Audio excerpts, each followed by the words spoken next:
आपकी भविष्यवाणियों पर सवाल उठा दिया जाता है, आपके उपायों पर सवाल उठा दिया जाता है, कहा जाता है कि आप कुछ भी बताती है। जैसे मतलब सोशल मीडिया पर जो भी आपने कुछ बताया, कोई उपाय दिया, कोई भविष्यवाणी दी, तो कहा जाता है कि पहली बात तो भैया मैं बहुत ज्यादा भविष्यवाणियां नहीं करती। मैं आपको एक बहुत क्लियर बात बता दूं, जी। क्योंकि मैं भविष्यवाणियां इस तरीके से देने पर ट्रस्ट ही नहीं करती जी। लेकिन अगर मैंने किसी चीज का, जैसे मैंने आपको बोला, मैं अध्ययन वाली स्त्री हूँ, मैं बिना अध्ययन के कुछ भी बोलने कभी कोई पर प्रेडिक्शन गलत मैं हुआ ऐसे आपका? 99.9% कभी नहीं हुआ। अच्छा। 0.1% ये हो सकता है कि शायद शब्दों का हेर फेर रहा हो तो चीज थोड़ी इधर से उधर हो गई हो, लेकिन प्रिडिक्शंस कभी खराब नहीं हुए। उसका एक बहुत बड़ा कारण ये होता है कि इन जनरल मैं प्रिडिक्शंस पर बात भी नहीं करती। अच्छा। मैं बात करती हूँ जब कोई मुझसे कोई चीज़ कहता है, जैसे अगर आपने मुझे पहले से बता रखा है कि त्रिशला जी हम भारत पाकिस्तान पे बात करेंगे, तो मैं अपना पूरा अध्ययन, अपने पंचांग, अपनी कुंडली, अपनी विद्या पूरी यूज करके तब आपके सामने बैठूंगी, अपने हथियारों को पूरी तरीके से सशक्त करके। तब मैं आपके सामने बैठूंगी। अब पूछिए सवाल जो पूछना है आपको। मेरे हिसाब से ये होगा, मेरी गणना ये कहती है कि ये चीज़ होनी है।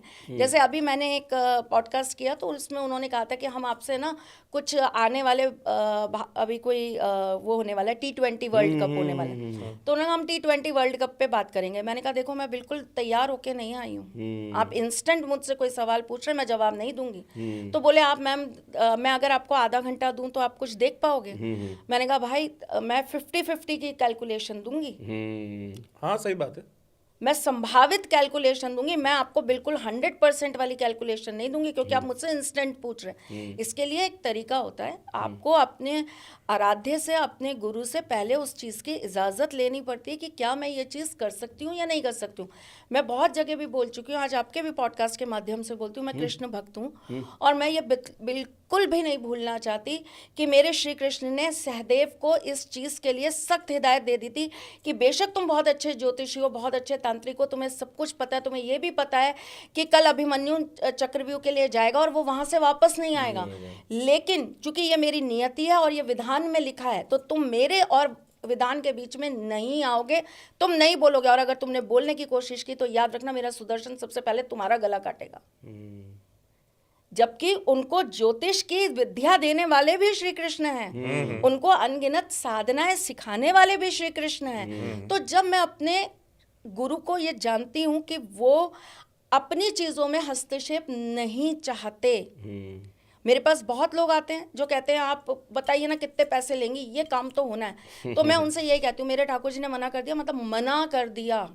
मेरी तो औकात बिसात नहीं है कि मैं उनको क्या कहूँगी कि चलो ठाकुर जी आज 2 लाख की ड्रेस ना पहना के 5 लाख की ड्रेस पहनाऊंगी, इसका काम कर दो।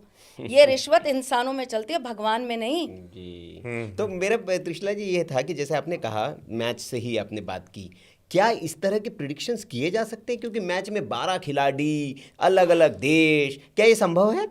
देखिए प्रिडिक्शंस 3 तरह से होते हैं, मैं आपको तीनों विधियां बता देती हूँ। आपने ना, चूंकि हम लोग, मेरे को लगता है एक ही दौर और एक ही एज ग्रुप के लोग हैं, तो हमारे वाले भी लोग समझ पाएंगे, शायद जेनजी ना समझे पर अपन समझ पाएंगे।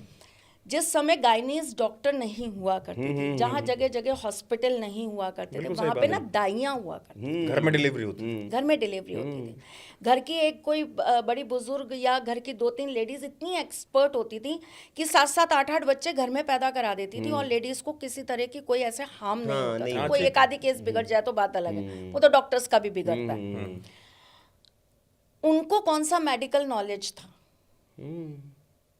नहीं ना, अनुभव परंपरागत अनुभव था, प्रैक्टिस थी। उन्होंने चीजें करी, सीखी और करना स्टार्ट किया।